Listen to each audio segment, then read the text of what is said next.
喺你細個嘅時候，如果想要一件玩具，你會唔會好難開口同父母表達嘅呢？當你同父母表達咗話想要某一件玩具嘅時候，你嘅父母會唔會好直接咁樣就帶你去買呢？定還是咧係會俾好多說話你聽嘅？又話啲嘢冇用啊，啲嘢咁貴啊，諸多推搪嘅，跟住咧就不了了之咯。又或者以前你細個嘅時候，父母俾你嘅零用錢足唔足夠嘅呢？你會唔會成日都要好慳嘅呢？好驚使多1蚊呢，之後就會冇噶啦。或者就係要捱一段時間咯，或者當你問你父母攞飯錢啊、攞校巴錢嘅時候，會唔會覺得好唔好意思或者好驚嘅呢？咁其實以上呢啲嘅童年經歷呢，係會好深刻地去塑造到一個人佢對金錢嘅核心信念嘅，亦即係話佢喺呢一生當中睇金錢嘅基本前提，對金錢嘅印象啊，就係好容易會塑造到佢會認為錢係一樣好難得到嘅嘢嚟嘅，或者成日都係好少嘅，一定要慳嘅，成日都好容易會冇嘅一樣嘢嚟嘅。以至到喺呢個人長大咗之後，喺佢人生當中做嘅每一個決定呢，都係會基於匱乏咯。即使到佢大個咗，佢有經濟能力啦，佢有收入啦，佢見到一樣心頭好，或者佢見到一樣嘢想食嘅，或者佢想去旅行去一個地方，去做呢個購買嘅決定之前呢，好有可能呢就會俾呢啲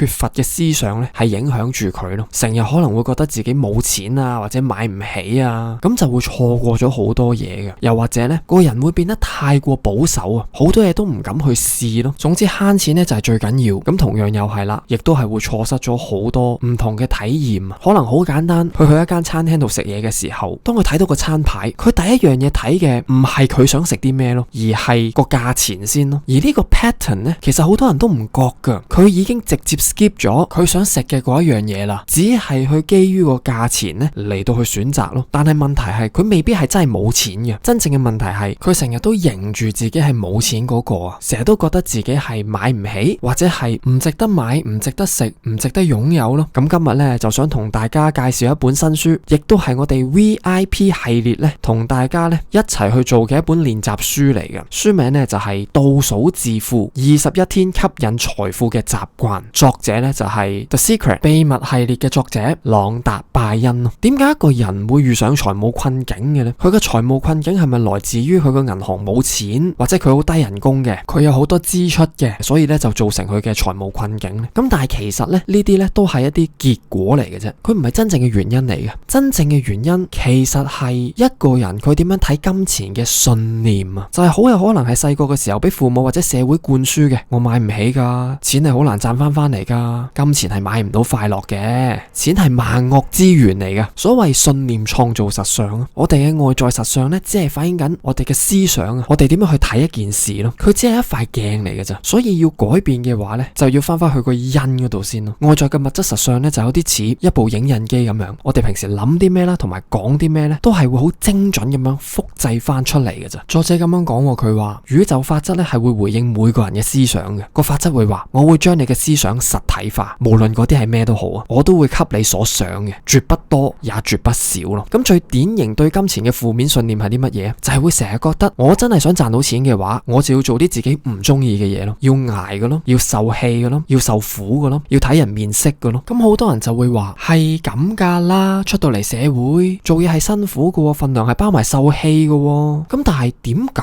啫？係咁嘅咩？一定係咁嘅咩？邊個話噶？係咪你阿媽話噶？咁你阿媽講嘅嘢又係咪代表係真嘅呢？其實呢，我哋絕大部分嘅人喺金錢嘅層面呢，都係俾人呃咗咯，都係喺自細到大成個童年時期啊，係不斷俾人灌輸咗好多負面嘅對金錢嘅信念，而自己去到今日長大咗啦，都係冇意識唔察覺自己係會咁樣睇金錢嘅。好多嘢即使你認定咗係咁樣，或者你習以為常都好啊，但係都係可以係錯噶，係未必係啱噶。咁但係一個錯誤嘅信念呢，係足以害死一個人一生噶。咁好多人當面對財務困境嘅時候，佢可能會好急啊，就會急住做好多嘢，可能會去學投資啦，學買股票啦，去炒樓啦，炒 crypto 啦。唔係話以上呢啲方法冇用啊，但係呢啲呢都只不過係一啲方法嚟嘅啫。個問題唔係你做啲乜嘢，唔係個方法係點啊，而係你個膽都冇改變過。咁當一個人越急嘅時候就會越亂咯，越亂嘅時候就越容易係會做錯決定啊。就有啲似如果有啲女仔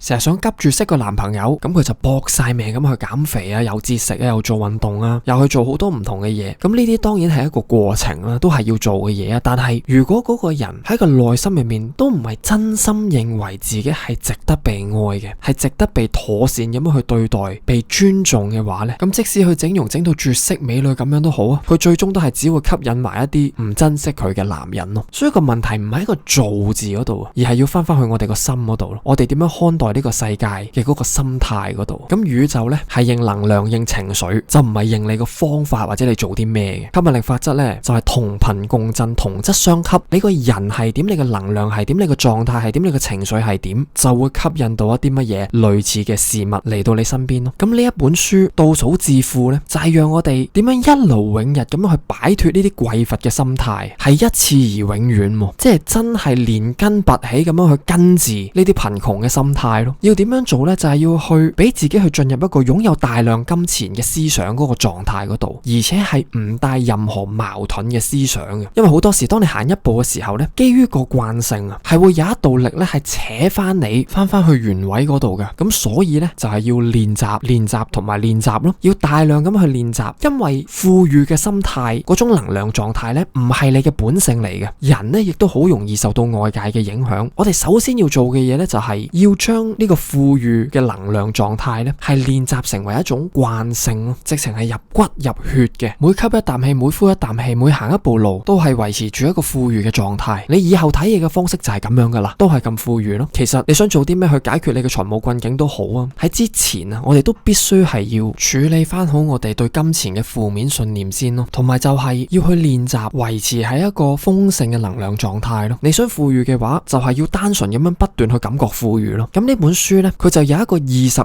日嘅練習噶。咁點解係21日呢？因為成日都講噶啦，一個人要去建立一個新嘅習慣嘅話呢，就係需要大約21日嘅時間啦。咁喺我哋 VIP 系列呢，亦都會同大家呢分21日呢，深入咁去睇呢本書嘅，去將書入邊嘅內容呢，真係滲入到你嘅骨髓嗰度咯。咁但係同一時間，今次呢個 VIP 系列嘅設計呢，嗰個做法呢，就唔會係連續21日咁樣去做嘅。我哋呢會將佢分成為21個星期咁樣去做，讓大家呢慢慢去做嘅，係可以更加踏實啦。每一步都係好實淨嘅，唔跳 step 嘅，唔呃自己嘅，唔收埋啲嘢唔睇嘅，俾自己真係浸啊呢個富裕嘅心態出嚟咯。因為好多時呢，呢啲書呢，唔係話你嗱臨呢好快速咁樣睇完一次就得嘅，係真係要吸收嘅。你就算好快咁樣一次過衝晒21日咁樣睇晒佢呢，其實都唔會有啲咩改變嘅咯。你都只係會係原本嗰個你咯。因為改變係需要時間嘅，係需要慢慢鬆開嗰啲舊有嘅信念嘅，同埋要反覆咁樣去思考、去消化、去學習一啲嘅新嘅觀點咯。最終呢，佢先至能夠可以袋到落你個袋嗰度嘅。甚至乎可能有啲嘢你第一次聽嘅時候你未必明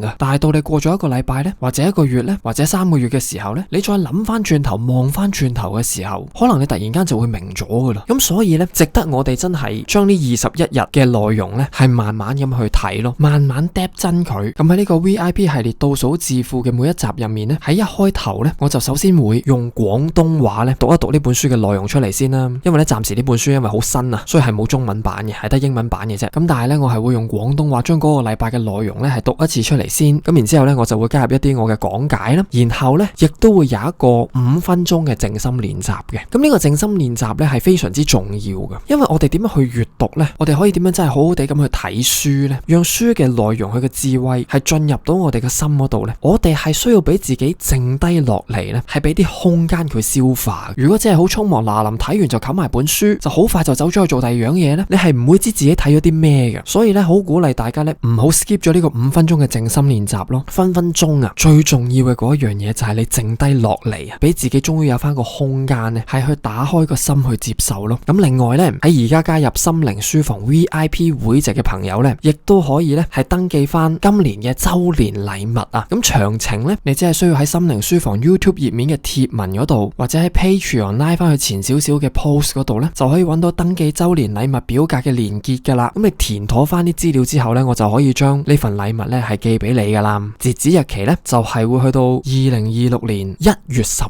號嘅。咁而呢個系列呢，亦都係會逢星期6會上傳影片啦。咁亦即係話呢，第一日呢就會喺1月3號嘅，第二日呢就會係1月10號啦，如此類推咁樣定期更新嘅。咁嚟到今日呢，係2025年嘅最後一日啦，或者你收睇到呢條片嘅時候呢，已經係2026年嘅1月啦。咁我覺得呢，無論今年你嘅生活、你嘅人生過程點樣都好，有幾咁慘，有幾咁痛苦，有幾咁煩惱，有幾咁屈住，有幾咁憤怒，有幾咁擔心都好啊，所有嘢呢都可以俾自己踏入新一年嘅時間呢，係將佢哋好好放低咯，唔好再理佢，俾自己喺2026年新嘅一年呢，重新再嚟過咯。過去咗嘅嗰啲唔重要噶啦，俾自己呢，新嘅一年重新去建立一個你想要嘅人生咯，成為一個最理想版本嘅自己咯，即係連你自己都會好中意嘅版本嘅自己啊！重新用翻一個正確嘅吸引力法則嘅方式嚟到睇個世界咯，你係值得呢，每日都開開心心、好輕鬆、好釋放、好釋懷、好自在咁去生活噶。你實在呢，係唔需要呢，每日呢，好擔驚受怕、好緊張啊、好焦慮啊、好擔心啊、好大壓力啊，或者好辛苦咁樣去生活噶。我哋只係需要呢，去認清翻，其實我哋本來就已經活喺豐盛之中。當你有翻一個正確嘅思想習慣嘅時候呢，你係可以好開心、好輕鬆做自己中意做嘅嘢，賺到錢嘅。你嚟到呢個世界上係值得買你中意嘅嘢，做你想做嘅嘢，去享受你想過嘅生活咯。咁我哋呢，就一齊嚟由睇呢一本書開始啊！